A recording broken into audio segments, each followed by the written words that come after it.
আসসালামু আলাইকুম রহমতুল্লাহ। ওই কিছু কিছু পোলাপান আছেন যেগুলো যারা কিছু পারে না, পরীক্ষার খাতায় তারা লেখে ওই একই কথা বারবার লেখে আর একই কথা বারবার বলে, আর ওটাই তাদের পুঁজি। তো এই বৈষম্য বিরোধী ছাত্র আন্দোলনের ঠিক পুঁজি হলো ফ্যাসিবাদ, ফ্যাসিজম, আওয়ামী লীগের দোসর, দালাল। এই ল্যাঙ্গুয়েজের বাইরে এদের কোনো অথেন্টিক কথাবার্তা নেই, এরা আর অন্য কিছু জানে বলে আমার মনে হয় না। আপনারা জানেন গতকালকে মাদারীপুরে বৈষম্য বিরোধী ছাত্র আন্দোলনের সদস্য সচিব মাসুম বিল্লাহকে, মাসুম ছেলেটা মাসুম মানে কি নিষ্পাপ, তা সে মাসুম নয়, সে আসলে মানে অন্য কোয়ালিটির।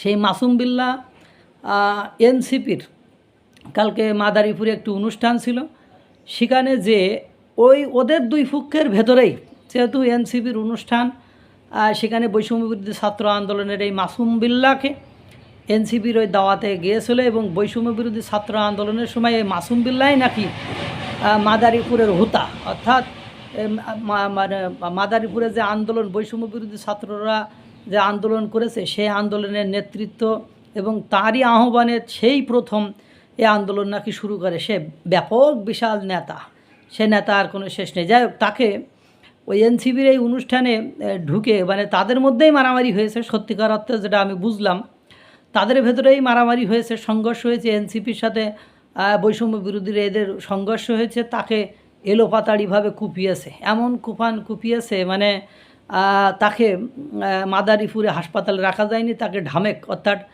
ঢাকা মেডিকেল কলেজে তাকে নিয়ে আসতে হয়েছে। আর সেখানে সে চিকিৎসাধীন অবস্থায় আছে। এইবার এ তো আছে এক চিকিৎসাধীন অবস্থায়, মানে বাসে মরে অবস্থায়, এরকম একটা অবস্থায় আছে সে।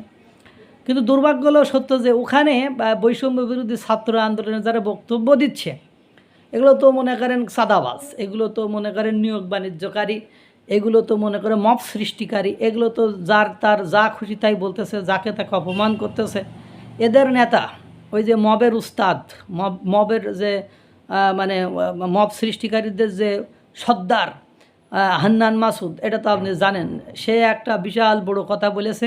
এই কথা বলার জন্য কোনো সময় যদি ক্ষমতাচ্যুত হয় তাহলে ওর যে কী হবে ওই আল্লাহ ভালো জানে। কারণ এই মব হলো অনেকটা সোয়াইসি রোগের মতো, এ সংক্রামিত হয়। একরকম করলে একজনের হলে ওটা বংশ পরস্পরায় ওটা সামনে শুধু যাইতেই থাকে।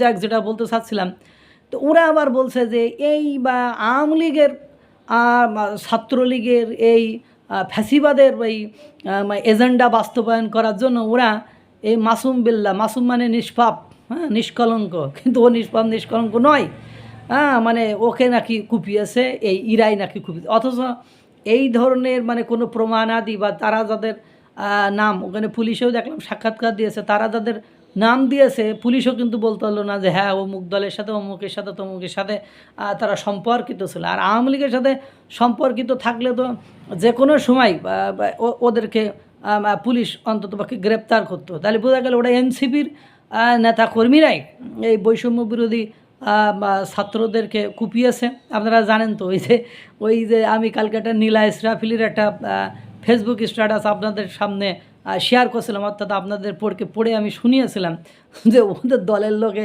কিছু করতে চাই যে ও ক্ষেত্রেও তারা আওয়ামী লীগ আর শেখ হাসিনারে টেনে নিয়ে আসছে। মানে এমন খচ্চর, মানে যা কিছু হারাই গিন্নি আওয়ামী লীগ বেটাই চোর, এখন যা কিছু হারাই এনসিপি, যা পেদানি খায় এনসিপি, সে যদি বিএনপি দেয়, জামাত দেয়, বা ও তৃতীয় কোনো পক্ষ দেয়, বা আল্লাহও দেয় ওদের, তাও সেটা কী হবে, এখন ডায়লগ হবে যা কিছু হারাই এনসিপি, হ্যাঁ, আওয়ামী লীগ বেটাই চোর, মানে এরকম আর কি অবস্থা হয়েছে। হ্যাঁ, মানে ওই যে যা কিছু হারাই গিন্নি কেষ্টা বেটাই চোর, সে থেকে যা কিছু হারাই এনসিপি, হ্যাঁ, সেক্ষেত্রে কী হবে, আওয়ামী লীগ বেটাই চোর। এইসব ফাজলামি, এসব দেখতে দেখতে ক্লান্ত হয়ে গেলাম। এসব মানে তাকে তো কুপিয়ে জখম করেছে, সেটা আলাদা। এসব কোনে ককটেল মারছে সেটাও আওয়ামী লীগের দোষ, কোন জায়গায় বোম মারছে সেটাও মানে দোষটা কোনোভাবে ওই যে আওয়ামী লীগদের উপরে দেওয়াই লাগবে। মানে ওই যে আমি প্রথমে বলছিলাম মুখস্থ, পড়াশোনা তো করে না, মুখস্থ যা আসবে ওটাই বলবে। আপনারা আল্লাহ তাআলা সকলকে ভালো রাখুক, সুস্থ রাখুক। এই ধরনের ব্যাকল, বেয়াদব, বেআলেম, বেমালুম, মানে মানে মানে মূর্খ লোকের হাত থেকে দেশকে রক্ষা করুক। আল্লাহ তাআলা সকলকে ভালো রাখুক, সুস্থ রাখুক। আসসালামু আলাইকুম ওয়া রাহমাতুল্লাহ।